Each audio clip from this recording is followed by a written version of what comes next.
You can work your butt off. It doesn't matter what industry, what you do. You can become successful in your life no matter what that looks like. It doesn't matter though if you do not surround yourself with people who are growing to an amazing group of people. Man, the things I've learned in the last 9 months, Jamie, I'm like, holy crap. The boat you're in is way more important than the effort you put in.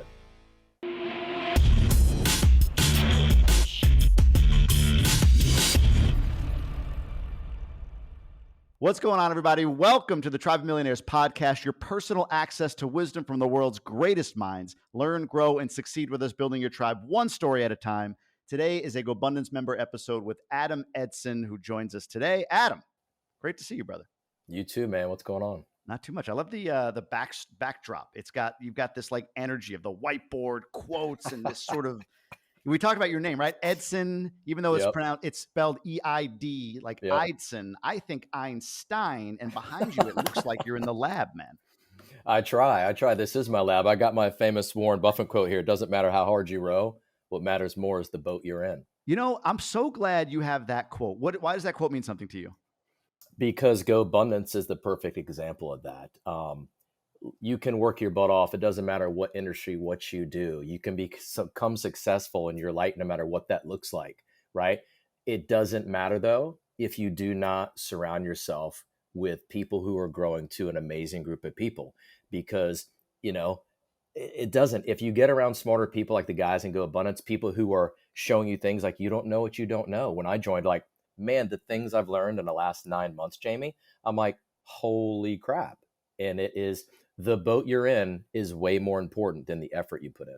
What is it about Buffett? Is it just that quote, or are you a Buffett guy? I like Buffett. He's got some very great stuff, meaning, and again, his thing is, hey, I don't buy stocks. I buy into a business, right? And then also, he's, like he said, I've never sold anything.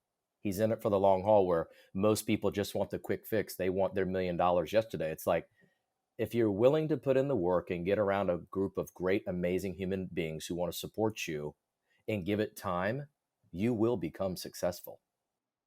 Great point. It's a matter of fact, Yeah, it's a great point. There's a second Buffett quote that gets a lot of play, especially in this market as we're going through. I don't know if we're in a recession, going into a recession, whatever, economic turbulence, we'll call it. And that is, what is it? When the tide goes out, you'll see who's been swimming naked. I think that's a famous quote, right? And it's true. It's a real quote, but I've gotten really, really, really frustrated with it. Not because of Buffett. Buffett's right. It's an accurate quote. But I've found, this is my take, that quote is being used in like the snarkiest of ways by the wrong people. It seems to be, to me, a way for people to justify not having taken action. Now, there's fraudsters. There's people that have just done business really poorly. They've tripped over a wire. They've taken it too far. And we know of a few, right? A couple that have been in Gobundance they're literally facing jail time. Their character was revealed. But there's also a lot of people who took a shot in the last 3-4 years, like a legitimate shot, and they're gonna feel pain or economic turbulence or whatever it is. All of us, in some way. Like, I'm in deals that aren't going great. But the operators are good. They're communicating. They're trying to do right, all of that stuff. And I feel like that quote gets used by people to justify never having taken a shot themselves. I don't know if you have that same sense, but I'll throw that to you and see what you think. I agree, man. I have a similar sentiment. It's almost like, I don't know. I had a mentor years ago tell me something, Jamie, along the same lines of like, I've never had somebody further along in life from me that wasn't trying to help me. And that is so freaking true. And getting back to your quote about that, I've never had somebody further along than me. Maybe they're mature. Maybe I think it's more experienced. But what you just said, yeah, they understand that quote and aren't saying it in the snarky manner. And it's the ones who are not below you they're just always looking at the glass as half empty. Like, none of us are perfect. And I love the point you brought up about our group too. Any group you're in, nobody's perfect. And we don't have a 100% filter on like, oh, you're a bad person. You can't, you live and learn. It's a journey. Yeah.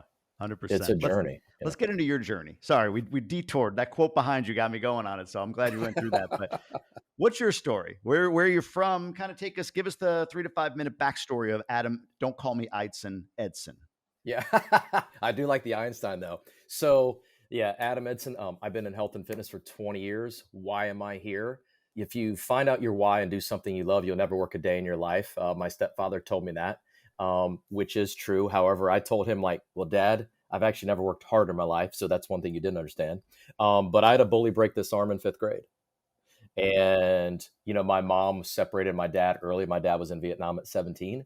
And, they were young, didn't know what they wanted, and had two young kids. So it didn't work out. But growing up, getting bullied. And after that happened, my brother was tired of seeing me with my head up my butt and lacking confidence and boo-hooing that we didn't have a dad around. So he grabbed me in seventh grade and said, "You're going to start working out with me."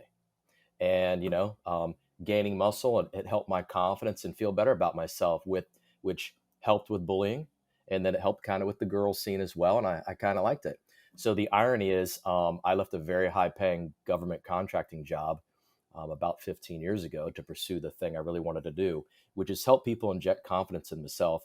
And my wife and I truly believe, we owned our gym, RARE CrossFit, for 15 years in October this year. We truly believe, Jamie, I don't care if you're liberal, Democrat, Republican, black, white, whatever. I don't care. If we can help you show up as the best version of yourself today, the world will be a better place. And that's why we do what we do, period. And all of us right now, we want the latest medicine, we want this, but we're not willing to do the simple things like, hey, are you getting enough sleep? Are you drinking enough water?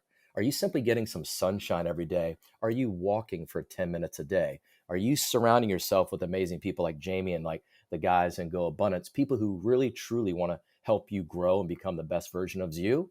Or are you just complaining about, yeah, you went out to the tide's going out. We see you with your shorts down and making fun of you, right? And that's what we do. We've been doing this now for, this is our 15-year anniversary. Very happy about that. Wow. What was the essence of the bullying? Do you know what created it? Why? I was bullied at that age, which is it. I didn't have my arm broken, but it resonates, and I know why I was bullied. Do you know why you were bullied? Um, Little. I started going gray very early. And I think being a little guy, a lot of my friends were the guys who were the big guys, right? Or maybe a little overweight. Well, why were they bullied? Because they were overweight, right? And we didn't fit into the mold of what society puts you in, like, oh, you're perfect. And the irony is, Jamie, we're all freaking unique snowflakes, all of us. And we all have individual talents and stuff like that. And it's just, man, just own that and get around the people that really want to help you own that. So I think it's the insecurities of others is where that bullying starts. It's actually, and that's the frailty, right? Like they're picking on people to hide what they're hiding. And I truly believe that because they haven't done the deep inner work to shine as bright as their star can. And I think that's why. I think it's ego and insecurity in those individuals who decide to be bullies because it's a choice. Your brother was a father figure, it sounds like, at a certain point in your life when your father was your father completely absent, or was he in the picture? No, he was in the picture. And again, I love him to death. We have a great relationship. He's more of a very good friend. But also, yeah, he came to pick us up every, 2 to 3 weeks. We'd spend a weekend with him, but it was my mom who really instilled the values. And my mom taught me four values, and this may not be great for everybody, but these are the four things. It was kind of voluntold. She's like, this is what you're going to do. Number one, you will work. And I don't care what you do, but you're going to work. You're going to add to society. You're gonna not have your hand out. You're going to contribute. Number two, you're going to respect your fellow, not only man, but you will respect your fellow woman. Number three, if you make a mistake, and she had a choice word, she used an F-bomb. If you, you will admit it. And if you do make a mistake, you not only will admit it, but number four is you will fix it. And Jamie, those rules have never failed me. And, I'm 49. I've lived by those my entire life. 15 years ago, you threw away a corporate gig. Give me a sense of what life was at that point. Married, it sounds like, kids. You were about 34 years old. How much were you making? What did you have going on the side? Like, set that scene for me when you decided to leave your job. What did that look like? Absolutely.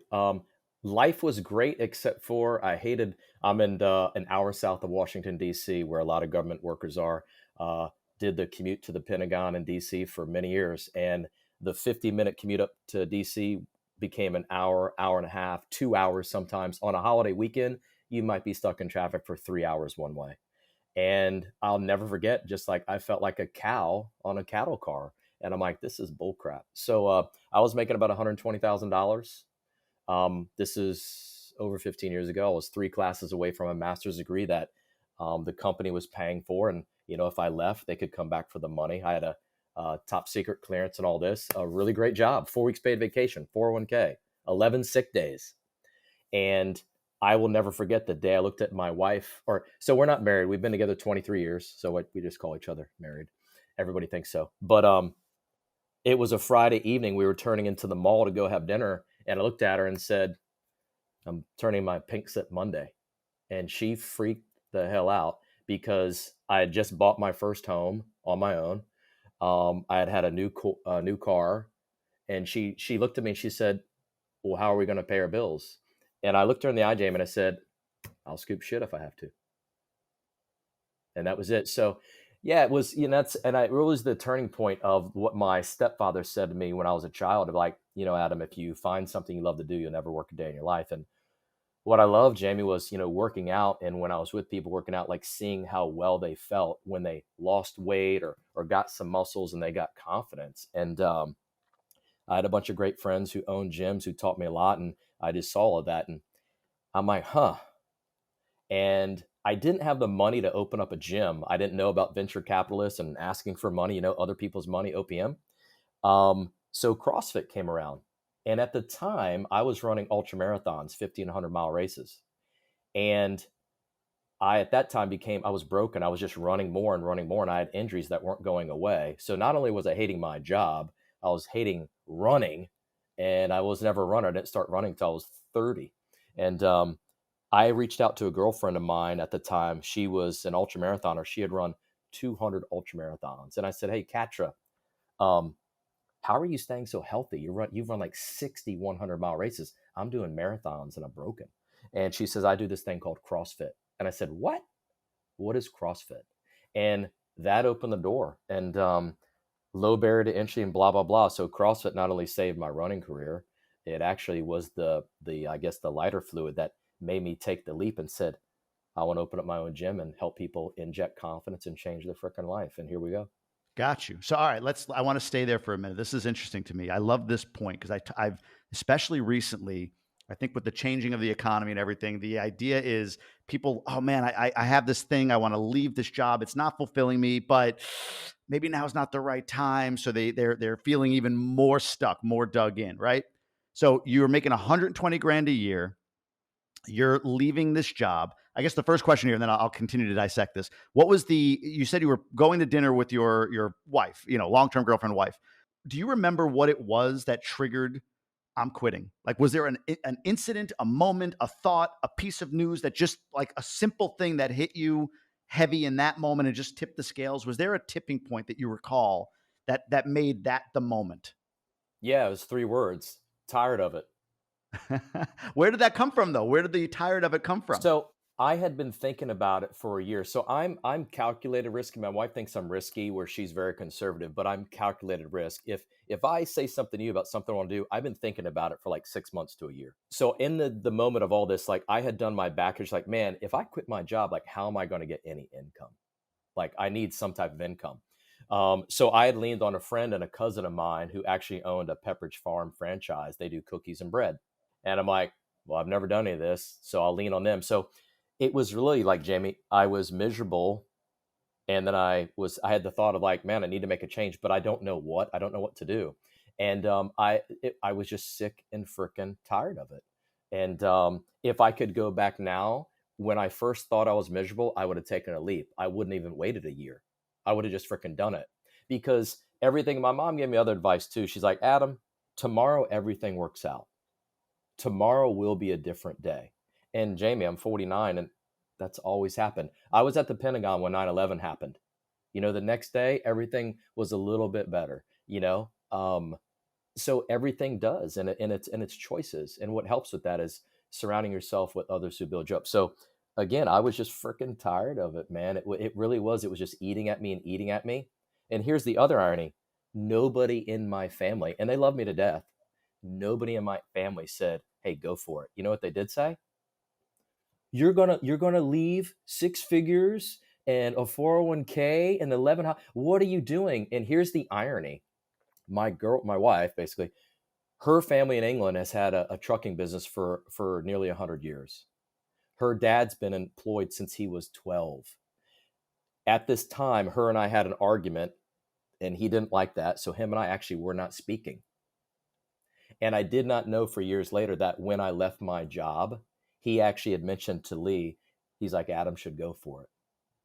So the guy who was pissed off at me, and I wish he would have told me at that point because it would have given me more confidence, Jamie. But he actually was like, go for it, because he had done it and he understood that if you're willing to work, everything will be okay. It's pretty crazy, but everybody in my family, like nobody in my family ever went to college. I was the first family or first person in my family to go to college and finish.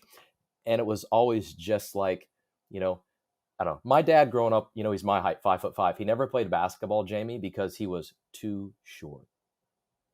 And I'm like, thank God my mom married my stepfather, because imagine if I had 20 years of just listening to, hey, you're too short, you're too little, you can't do anything. I'm like, it's awful. And it's not that my dad is a bad person. It was just the same thing he had growing up. And that's why I'm a big believer in, you better surround yourself with amazing people, because you truly are the average of the 5 people you spend the most time with. Man, I couldn't agree more. I couldn't agree more. The best decision I made prior to leaving my job was finding Gobundance. It was a happy mistake. In other words, not a mistake to join, but a mistake that I wasn't saying, oh, you know what? In order for me to become the entrepreneur I want to become, I should find other entrepreneurs. That's not what my thinking was. Like, this seems like a great group, great energy. I just like being around cool people. But then when I left my job, it was like a realization that the investment in my network was way more important than the investment in skills, than the investment in real estate, than the investment in business or whatever. It was like the network facilitated all of that stuff. So I'm 100% in agreement with you. When you said real quick, I want to clean this up. Pepperidge Farm, what was that opportunity? What did you do with that specifically? Pepperidge Farm, they're here on the East Coast stuff. There's some throughout the Midwest, but they have cookies, Pepperidge Farm Oh yeah. cookies, and they do Oh, come bread. on. Of course. So yeah, right? The Yeah, yeah. Milano's greatest cookies ever. But 100%. my cousin had a cookie route, and he was a CPA for many years and hated it, and he had left that to do this. And then I had a good friend here locally who never went to college, whatever. He was, a hustler, and he had a franchise part of his he had grown and he needed to sell off. So in the middle of all this, I had talked to both of them, and I'm like, okay, well, I need some type of income. I need something, and but I have no idea what I'm doing. And I said, screw it. So I bought part of my buddy's franchise. You buy territory, and I did that, and that was my first initial thing of like, okay, I thought I was a business owner, but I actually wasn't. You were just really a manager, because a monkey can put cookies and bread on a shelf, but you can't teach a monkey to sell. So that was my first thing of selling and sales and things like that as well. But it was just, I did that for 9 years, and there were other things with that I actually got tired of. But that was simply a stepping stone, Jamie, for what I wanted with my gym. And the irony is too is when I left that, my wife and I both worked for the first 6 years we built our gym. We both worked 2 other full-time jobs. Walk through that. So you quit this job. You've got this cookie business route sales position that you take, that you buy into. When did you, so I'm sorry to dissect this so much, but I'm really curious about your path. So what happened then? So you opened the gym 15 years ago. You left the job 15 years ago, right? Yep. So Yep. there's a lot of things happening here. What are the other 2 Right. jobs? So when I put in my pink slip with my government contracting job, I was an Oracle DBA and net admin. And my boss, I was the only guy who did that job. And he goes, hey, we support you. Great. I love that you want to go do something you love. Cool. Can you stay here and consult with us a little bit? And I'm like, oh man, I don't know. So anyway, so I had this franchise, which again, I get up at 4 a.m. I was running that. I want to start my gym. And I said, let me see. So I stayed working with them 2 days a week, 8 hours a day, made a little money. And I'm like, okay, that's my safety, a little safety net. But that though, Jamie, that didn't come up until I made the choice to leave.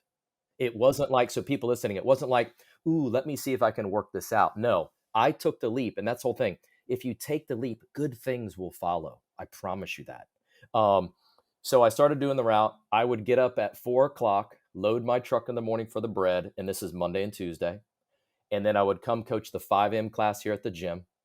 I would get in my truck and go deliver to my stores, which was an hour drive. I would get back by 2 p.m. and then I would coach the 4, the 5, the 6, and the 7 p.m. classes. On Wednesday and Thursday, my wife would coach and train. I hired a kid part-time to run the route for me to put bread on the shelf. And then I went up to Bowling Air Force Base in the Pentagon in DC Wednesday and Thursday. And then I worked the same schedule Monday, Tuesday, Friday, Saturday, and went out Sunday. The only thing I didn't do on Sunday is I didn't do the gym and I didn't go up the road, but I worked the route because I had to make up time. I did that for 6 straight years. Damn, man. Well, but the concept you're describing, I think it's so important what you just said. None of this happens unless you commit to leaving or changing, whatever it is. It's this law. I talk about it sometimes on the podcast. It's called vacuum prosperity, the vacuum prosperity law, right? Bob Proctor made this really famous. And the idea is that you can't have the prosperity you want until you remove what's in the way of it. So to your point, if you didn't say I'm going to quit, your boss isn't inclined in any way to say, wait a minute, I can 1099 you back in here for 2 days a week. I don't know if you made any more per hour or whatever, but it's something, right? You're making some income. The Pepperidge farm thing doesn't pop up. Learning about CrossFit from your friend who ran 2,600-mile marathons or whatever the heck you call it, ultra marathons, like that doesn't happen. Like none of these things happen, or at least maybe you're not in a place where you can see the opportunity until your brain is shut off and created a vacuum with what you were doing. Look, when I left my job, when I made the decision, I was driving to Florida. I make the decision, and then I came back to resign. And the moment I made the decision, I hadn't even resigned yet, but I made the decision. I communicated it within Gobundance and other places. 2 opportunities came up that I wasn't planning on. Like for me, I had money in the bank that I could bank on. I had some passive income from my real estate, but not enough to cover my expenses at that point. But there was the third element was a belief in what I could build. I had Emerge. I had the Emerge program. That was a business of mine that I wasn't taking any money from. I'm like, but I can build this. But as soon as I quit, Gobundance comes to me and says, "Hey, you're leaving your job." I say, yeah. They're like, "Listen, man, we got all these people that want to join Gobundance, and we just need somebody to like have a conversation with them." So I became a salesman. Unbeknownst to me, like I became a salesman, but it didn't feel like that. I got on calls with interesting people, guys like you, right? And I met amazing folks that I wouldn't have otherwise, to be honest with you, that joined Gobundance. John Mayer is a guy, Mark Henteman. Like I met these guys by talking to them about joining Gobundance. And then because it's just an easy conversation for me, I was being paid 15, 20 grand a month for that. Wasn't expecting that. Wasn't in the plan. It wasn't there until I decided I'm quitting. And then my opportunity with Quantum Capital was the same thing. That came after I quit. Right? So there's a space between the person listening to this podcast, either they're in Gobundance or they align with it, where it's like, I'm an alpha, I'm driven, I got to see the next mile before I can, I can't just leave 500 grand or 300 grand. I can't just do that because what's going to happen next? And you said it, there are brighter days ahead, and you have to have some faith in if you're actively pushing towards something, if it's just like all in you not to do what you're doing right now, boy, removing that thing creates prosperity. That's been my experience, at least. Yeah. I mean, it's so true, man. Now, Jamie, for you, you asked me like, what was the point when you left yours? Was there a point for you? Were you tired of it, or was it somebody said something to you? What was it for you? Yeah. So driving to Florida, we were going down there for a month. Thanks to my pod for pushing me to do that, because I kept saying I was going to do it.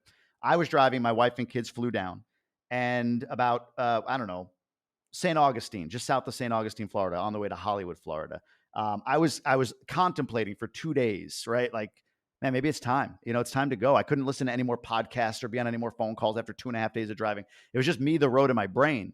So I'm actually big on that now, getting time alone. But anyway, my brain was like there. I was like, all right, I think I'm ready to do this. And I always like to say I was 99% of the way there, but the biggest leap is 99 to 100. 0 to 99 is easy. It's like, you fill it up, but that 99 to 100 leap. But the moment was Bob from Boston called me, a guy I worked with in Boston, and told me about Paul, who was a few years older than me, young kids, healthy guy, active. He lived in Burlington, Vermont. He would go out and hike. I mean, just an active, great guy. If you saw him, you'd be like, oh, he's in shape. Died.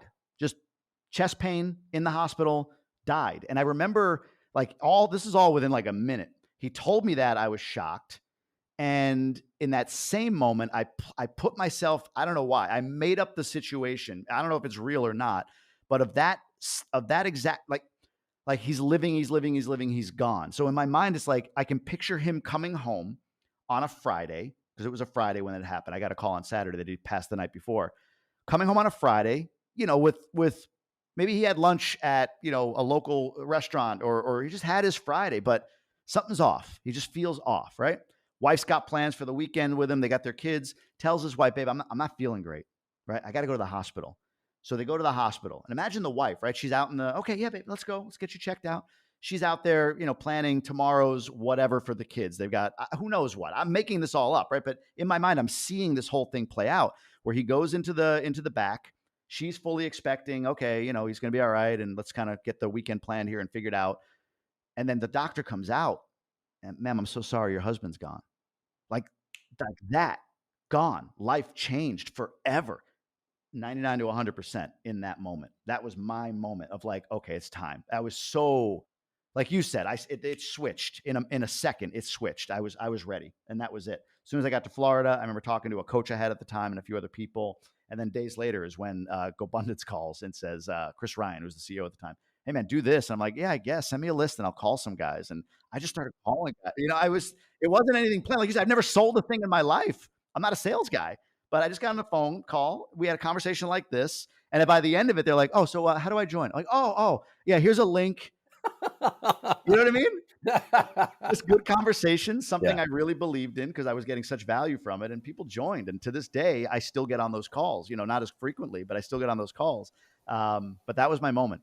Paul Allaire is his name, passed away, 47, 48 years old, healthy guy, two girls. I think they were two girls, might have been a girl and boy, but they were like, 11-ish, that age range. And it's just, that's it. Mm. So that was my moment. Well, hey, there's always, and I hate to even say this, but there's always a silver lining. Yeah. Paul, unfortunately, in the worst of ways, but it also changed your life for how much better. There's something to that. Like if his death has any meaning, I hope to be that meaning. Like I've Right? told Yeah. that story Yeah. a bunch. I don't know his wife. I mean, I knew him at work. I don't know his family or anything like that, but I do wonder sometimes if I should find, it'd be an easy path to reach out and say, hey, I just want you to know, like I've stood on stages and told stories about the impact your husband has had on my life, my kids, my family, our ability to move away to another country, all of that stuff. Right. That is, I don't know if it means anything. And I feel bad. Like I feel so self-absorbed to say to her, hey, don't worry. You don't have a husband anymore, but my life is better for it. Like, I don't know how to have that conversation without it coming across that way. So I'm not in your Go Pod. I want to challenge you then to do that, to call today and just start with like, what was her name? I don't know. I've never, Okay. I don't know her. Well, so hey, first and foremost, I appreciated your husband so much, and I felt just a need to reach out to help you understand like he was such a pivotal part of where I am now, and I thought that might bring meaning to you or something to you in a positive way. I'm serious. I would, Jamie, because if I heard like just listening to your story, because I've heard people like that as well, and and it's choices, man, it's choices that would touch me if like everybody's wife, like your wife, I know is the best to you. Like my girl, I'm very lucky. She's simply freaking amazing. Her picture should be next to the word empathy in the dictionary. If something happened to her, I know there would be somebody like you out there that Lee's life changed. And if they called me up, I'd be like, Hank, thank you, because I do miss them so much. But you made my day today. Just hearing that he not only affected my life, but he had an influence on yours too. So thank you. Wow. Okay. Challenge accepted. I wrote it down. I know enough people where a phone call or two or a text or two, and I can get her info. In fact, God, maybe only one text, and I can get her info. But And then dude, think about it. Just like us right now, nobody reaches out anymore. I know. And like, Do you you know what I mean? do you Like call her or text her? we write hand cards tomorrow every Friday. My wife and I and my admin, we pick a staff member and a client here every Friday, and we hand write a card. And it's a card of appreciation. We call them attaboy cards, like attaboy, way to go. Man, I have clients that have these on the refrigerators for years. And I do this with mentors and coaches. Every quarter, I have people I coach, and I'll write them. If I have their address stuff, I write them a handwritten card. And I can't tell you how many times that has helped me develop relationships further, because they're like, everybody comes to them like, hey, I want from you. I want from you. And then they get a little card from me thanking them and saying, you're appreciated. When was the last time anybody told you you're appreciated? And they're like, it's been a long time. and that goes 100 miles. All right. Sorry. So Anyway, no, am I doing a handwritten letter or like what's the specific challenge? call Call. and just let her know what an impact her husband had on you. Okay. Yeah. It'd be really interesting if she picked up from a random number. You know what I mean? Be See, because really, right really, now, remember, you're at 99 right now. Let's just go yeah. 99 to 100. No, you're right. You're right. I'm going to Close do it. that loop. I'll text Awesome. you after. I'll text you after and let you Cool. know. Cool. Yeah. No, I appreciate that, man. I appreciate it. Hey, everyone. Thanks for listening. I hope you're getting tremendous value. I want to make sure that with this information, you have a way in which you can integrate it into your life. Best way to do that is being a member of any of our Gobundance communities. Just go to Gobundance.com, submit your application. No matter your net worth, we've got the community for you. Back to the show. All right, let's further your story. So you opened the gym. You've had this gym for 15 years. Talk to me about that process. Why keep the route and the consulting gig for, it sounds like 6 of those 15 or 9 of those 15? 6, yeah, and it went from, that, Jamie, I'm like, well, hey, this is pretty good. A little extra cash never hurts, right? Even though I took a massive pay cut.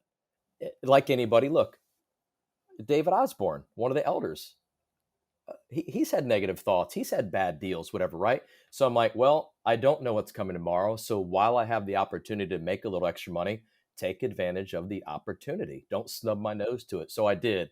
And it just required me to put in a little bit more work and a little bit more time and make that sacrifice. So I did. However, that went from, again, I'm tired of it, 2 days of doing it, to then it went down to a day and a half, to then it went down to a day. And then honestly, Jamie, bowling is about an hour and a half from where I am right now. I would literally drive up there on Wednesday. I would stay for an hour and I would drive immediately back home. And I'm like, the heck with this. And I eventually just said, screw this. My time's more valuable. So that was that. I did. I'm like, Adam, it is not about the money. Do you like this? And I'm like, no. And it went over time again. And it was the same thing. I'm like, this sucks. But part of me of why I went back up, I worked with my old boss and 2 other guys. We were a 4-man team that did a lot of neat stuff. And I missed that and I missed them. And my old boss, I learned a ton from. And one of my other guys, he was the guy who challenged me at 30 to run the Marine Corps Marathon. And I had never run anything in my life. And that's what got me into ultra marathons. So I was basically going up there to be with those guys, not for the money. And it was the community. Yeah. So that trickled down. And then my wife, we finally said, hey, even though I was the breadwinner, she was working on her green card and stuff. And her thing was she never wanted to marry me to get her citizenship. And I said, I respect that. So her company was helping her get her green card and she wanted to finish that. Well, she finally did. And then we're like, well, hey, something's got to give because we are burning the candle at both ends. So she quit her job. She actually took her first paycheck from our business before I did. And it's what I wanted to do. And then a little bit after that, I left mine and said, heck with it. Are we going to keep this as a hobby or are we going to be freaking serious? Get some coaching, get some mentorship, pull our heads out of our ass and say, we're going to do this. And again, it was another pivotal moment because nobody in my family ever ran a business. Where's she from, first off? England. How have you had any moment, if you're going back, so you stepped out, I did in some ways too. Have you had any moment in the last 15 years where it got touchy? You're not sure if you're going to make it, the gym's going to last or whatever. Have you had that moment, or is that just a fear that never has really truly manifested? No, that moment has come many times, and the moment of am I going to make it today has come in many times. Give me an example. Yeah, one of them just 3 years ago, COVID. Everybody had a moment there. That was massive. I'll never forget, Jamie. So I'm putting that in context, because everybody can relate to that, right? Yeah, I remember sitting in my wife's office, which is right down the hall here. It was a Sunday. It was my birthday of that year, March 13th. And we trained 2 doctors here. And we're like, man, I don't know what are we, our market, our target market for a gym is 39 to 55, Jamie. So 80% of my athletes are a little older, and my parents are in their 70s. And I looked at Lee and I'm like, man, if I got COVID somehow mistakenly and don't know it, and I passed it to one of my folks and they died, I don't know if I could live with myself.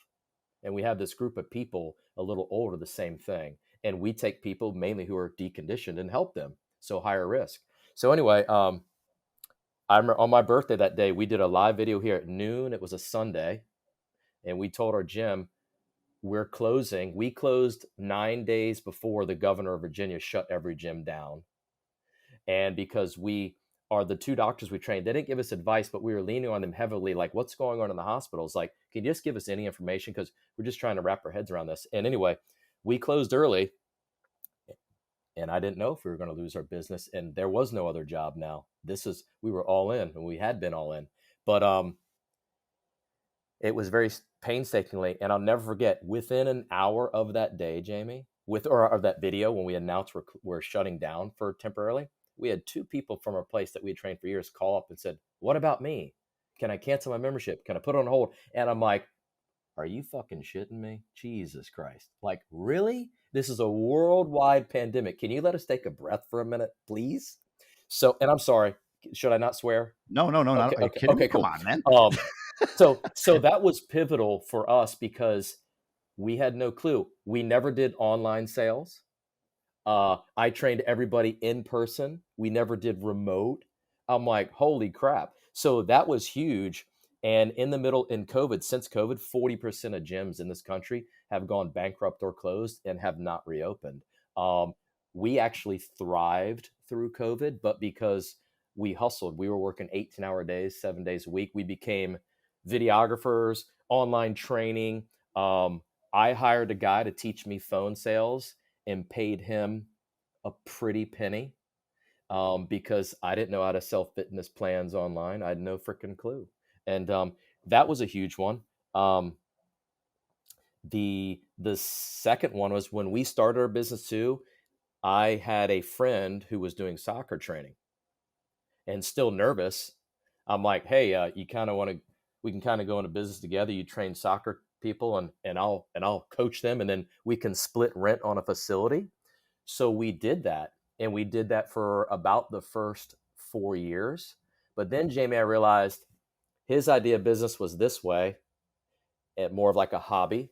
And I wanted a business. I did not want a freaking hobby. I was tired of working multiple jobs. And that was another thing. And we said, hey man, we need to part ways. Like, we need to do this. And again, another thing of like, I don't know if we're going to make it or not, but here we go. Yeah, but you have. Yeah, we have. Yeah. Like my mom always said, everything will work out, man. It does, right? It's like you said. I mean, even those gyms that went bankrupt. I'm interviewing this guy today, Michael Finkel, who's an author, not a Gobundance guy, but on the kind of the Friday episode. He was fired in 2002 from the New York Times, like very publicly, for inaccurate reporting, like intentionally inaccurate reporting to kind of embellish the story a little bit. It wasn't like anything fraudulent. It was just like he thought this would be a better like angle on the story, and he just kind of tripped into fiction a little bit.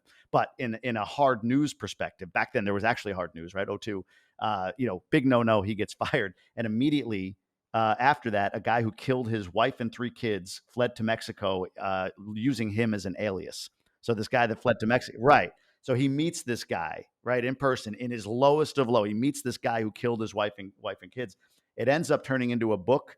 That book becomes a movie. This guy, Michael Finkel, was portrayed by Jonah Hill. James Franco was the other actor in the movie. So his darkest moment ends up propelling him to, being able to write incredible books. He's written amazing books, The Art Thief and Stranger in the Woods and all these other things. But in that dark moment, I don't know where gym owners are. I know a lot of people, there was a lot of bad things that happened in COVID. Suicide rates increased, all of that. I'm not saying it, but for many people that have the drive, for anybody that has the drive, those lows, they often propel you to highs. You just can't see them in that moment. And you had that in COVID. Yeah, and I guarantee if we took everybody in our group Gobundance right now, and even David and Pat and Tim and Mike McCarthy, guarantee it, they always made the exponential growth during the worst times. And I think as we get older, are you prepared? Like you asked me when we first jumped on about Buffett, and I know one thing I've always heard from him, like, okay, what's he doing now? Like, I'm stacking cash, waiting. And that's been a maturity. Like, that was me over the last couple of years and really go abundance. Like, okay, hold on. Like, there will be a bigger opportunity. Be patient, Daniel son. Just pause and be patient. But then knowing what those opportunities are. So you're right. None of us make strides we want when everything's hunky-dory. You don't. It's when we're struggling and it's identifying and knowing like, man, okay, I'm struggling. Let me pause and step back. I'm struggling right now. Where's the silver lining? Let me put my attention and focus on that and get aligned with other people to crush it. Peaks and valleys. That's Spencer Johnson book, right? That's the Yeah. basic premise. In the valley is where the new peak comes. So, Yeah.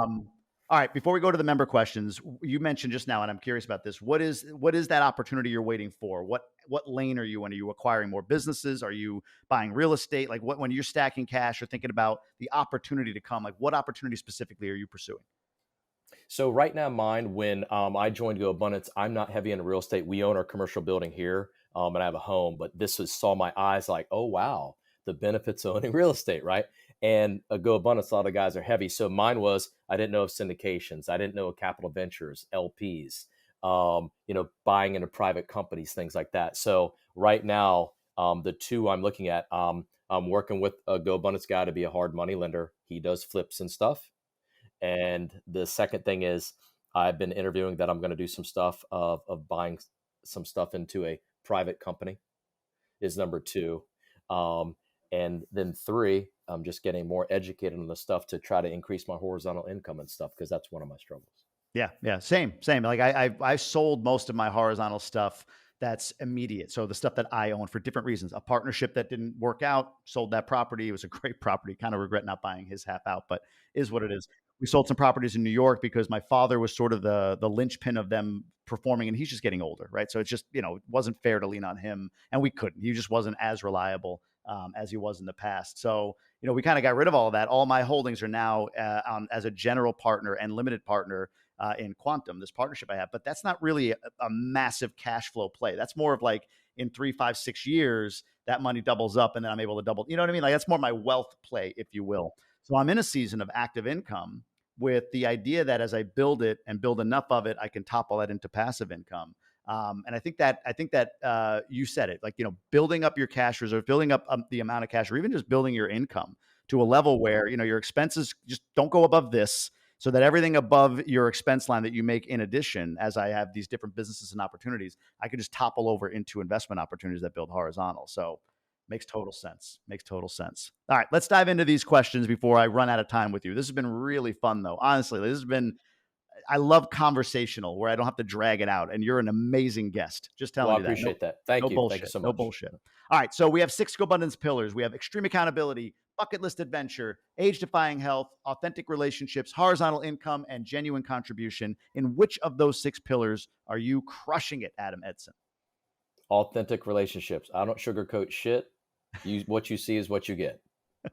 I love that. Always. Which one of those pillars could you use more support and accountability in? The horizontal income and the financial freedom, definitely actively working on that. Got it. Got it. Yeah, same here. Where in your life are you potentially flirting with disaster? So this is that risk reward, right? So investing in areas I don't fully understand yet. So I'm trying to put checks and balances, a system into my next investments. So example, like I said to you, syndication, investing in a private company, becoming a hard money lender. So I'm working on putting together a due diligence process as well as a trust but verify process. And I'm going to be reaching more out to GoBros to see, hey, what do they have in place to do that?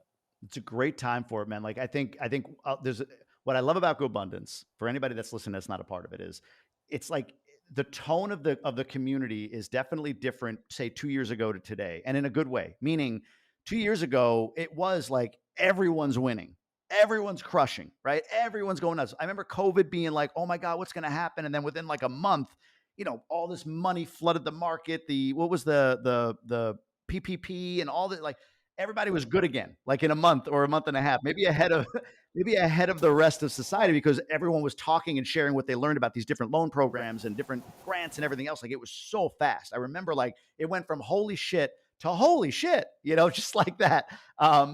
But now it's really cool because I'm a victim of not a victim. I'm guilty of this. Guys are saying, hey, you know what? Here's where I'm winning.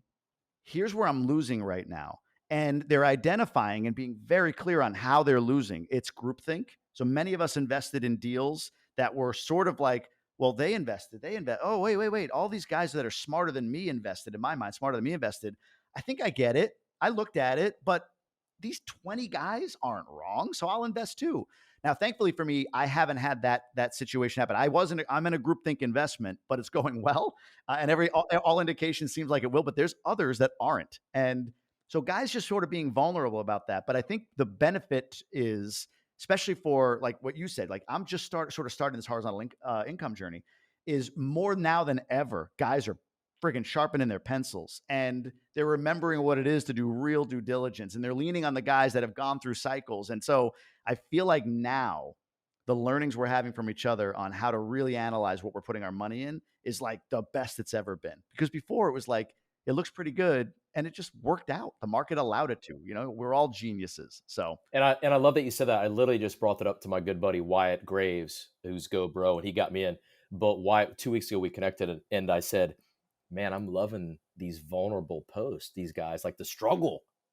I don't want to hear about your wins anymore.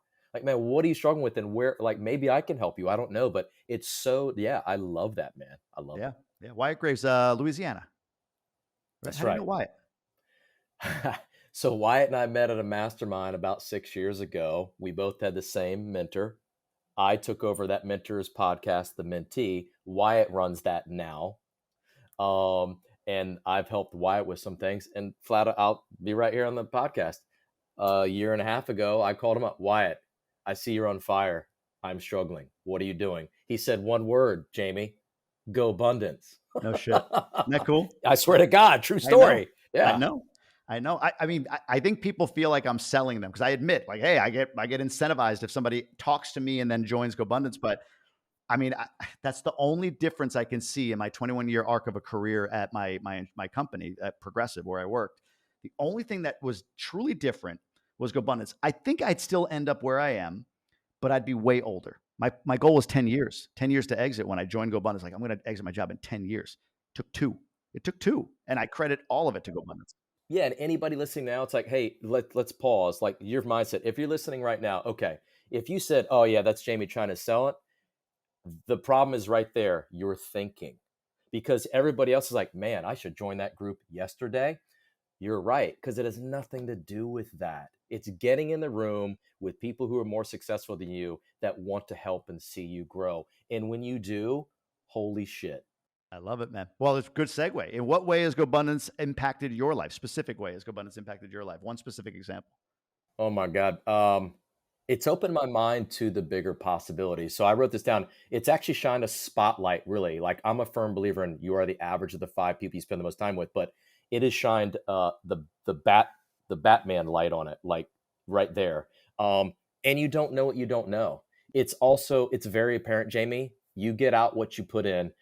You have got to be active in a community if you want to make an impact and if you want it to be impactful for you.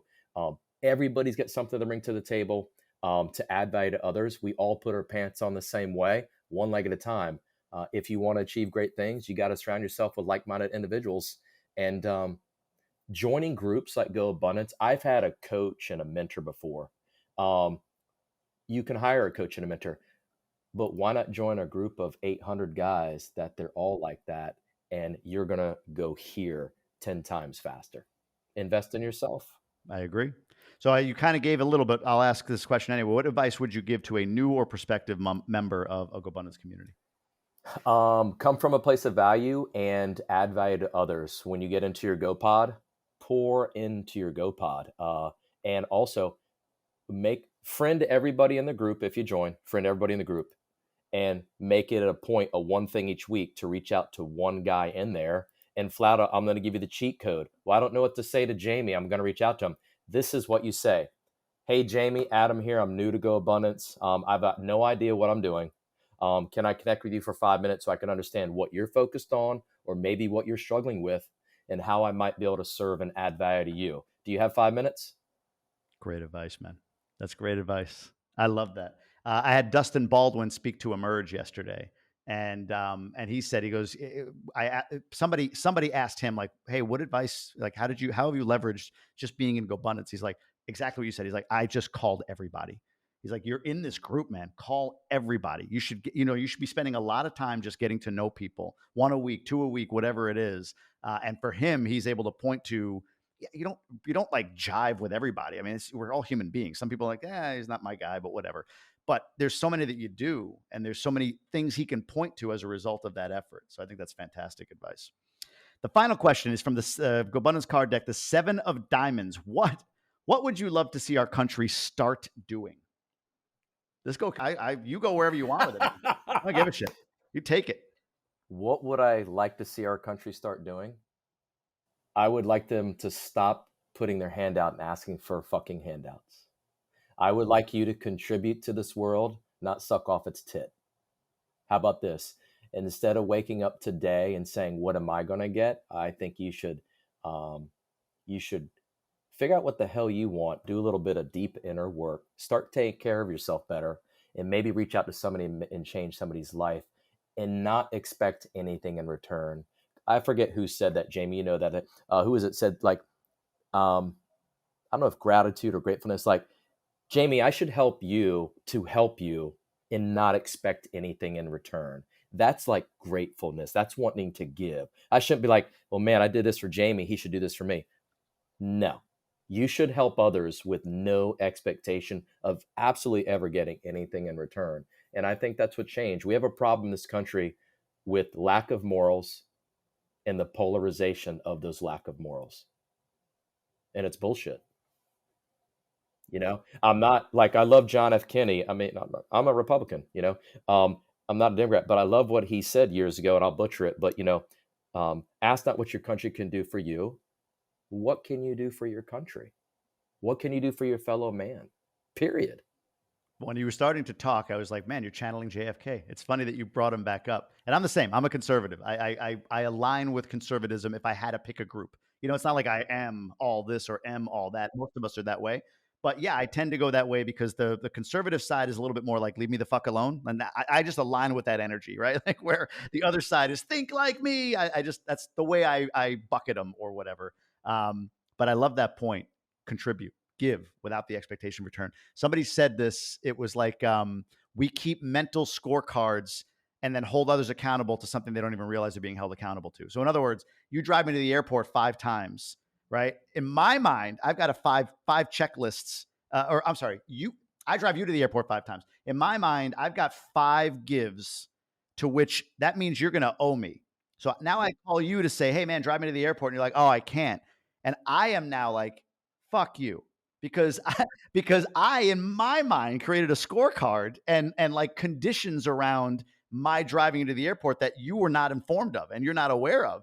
So it creates a rift between us that you're not even aware as to why it exists, only because I decided to drive you to the airport 5 times, but expected something. Whereas you give that up, it's like, all right, you can't make it that day. Okay, cool.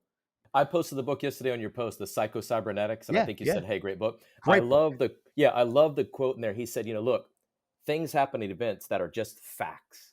Yeah. It's just facts. Like, hey, you're a bald guy. I'm a gray-haired guy. Who cares, right? Yeah. But it's we screw ourselves because then we like, well, here's my opinion on that. Yeah. And now you're screwed. Yeah. And you want to share that opinion when it doesn't mean shit. Yeah. One of the most important lessons I got. You ever do Landmark or hear of Landmark? Yeah, I did. Actually, funny you brought that up. That was a pivotal thing in our journey of my problem. I couldn't fire the first person I fired in my business. A friend of mine sent me to Landmark, and then I fired her that night. No kidding. That's amazing. Swear to God. My big takeaway from Landmark, very, very freeing to me, was that nothing means anything. Unless we assign it. Like literally everything is meaningless. Like the fact that I'm here, the fact that my kids are my kids, the fact that my wife is who, the fact that the sun is out, like it means nothing inherently, right? We all assign it meaning, and we all may assign it a similar meaning, like your mother passes or my mother passes. That's generally sad. Most people would agree that that means sad. However, if my mother hurt somebody in her life, for that person, they may assign a different meaning to it. It may not be a sad event for them, right? So the point is that was very freeing for me. Like I can define the meaning of everything in my life. Like I get to do that. That's me. That's so empowering. You know, some people look at it as sad, like, oh, there's nothing means anything. Like, no, I mean, it does, but only that which we assign it. It doesn't mean anything just because it is. Like you said, facts are facts. Psycho-Cybernetics. So we can go on for hours. Yeah. And if you haven't read it, everybody listening should pick that book up. I don't get any money for that. Neither does Jamie. Pick it up. Great book, though. 1970s written, and it's just a classic. So, dude, Adam Eidson, where can people learn more about you, your businesses? Where do you want to direct folks? You can go to Facebook, Instagram, Rare CrossFit. Our website's rarecrossfit.com. I'm not here to sell anything, but if you got any questions, you can ask. I'll help you out with whatever I can. And you should, if you're struggling, you need to give Jamie a call and you need to join Gobundance. Amazing group of guys. Brother, I appreciate you, man. This has been amazing, amazing episode. Thanks for being on. Hey, appreciate you, man. Thank you.